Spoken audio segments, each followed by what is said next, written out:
शेतकऱ्यांना प्रशासनाने साथ दिली नाही। मुख्यमंत्र्यांनी ओला दुष्काळ घोषित करून शेतकऱ्यांना मदत करावी। मुख्यमंत्र्यांच्या यवतमाळ दौऱ्यासंदर्भात चंद्रकांत खैरेंची टीका। रोहा येथील कार्यक्रमावर मंत्री भरत गोगावले नाराज। कार्यक्रमाच्या निमंत्रण पत्रिकेमध्ये नाव नसल्याने उघडपणे नाराजी। कार्यक्रमावर हक्कभंग आणणार गोगावलेंची प्रतिक्रिया। उद्धव ठाकरेंनी घेतली विदर्भ आणि मराठवाडा जिल्हा प्रमुखांची बैठक। आगामी निवडणुकांच्या संदर्भात केलं मार्गदर्शन। बैठकीला सर्व जिल्हा प्रमुख होते उपस्थित।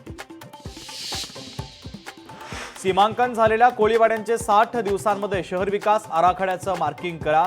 मुंबई उपनगर पालकमंत्री आशिष शेलारांचे निर्देश। मराठा ओबीसी आंदोलनातील आंदोलकांना मोठा दिलासा। 30 सप्टेंबरपर्यंत दाखल होणारे गुन्हे मागे घेण्यास मंजुरी।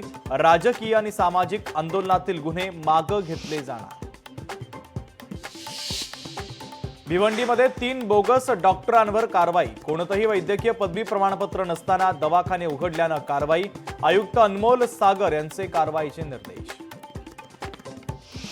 वर्धा जिल्ह्यात मुसळधार पावसानं यशोदा नदीला पूर आल्याने वर्धा राळेगाव मार्ग बंद। अनेक गावांचा संपर्कही तुटला तर वीज पुरवठा खंडित।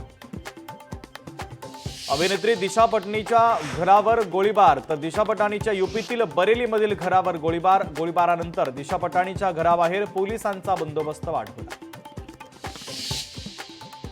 बीडच्या अंबाजोगाईमध्ये कौटुंबिक वादातून पत्नीने पतीला केली बेदम मारहाण। मारहाणीमध्ये पतीचा मृत्यू। या प्रकरणी पत्नीच्या विरोधात गुन्हा दाखल। सिंधुदुर्ग जिल्ह्यामध्ये मुलानेच केली जन्मदात्या आईची हत्या। दारूच्या नशेत राहत्या घरी केली हत्या। या प्रकरणी आरोपी मुलाला 5 दिवसांची पोलीस कोठडी।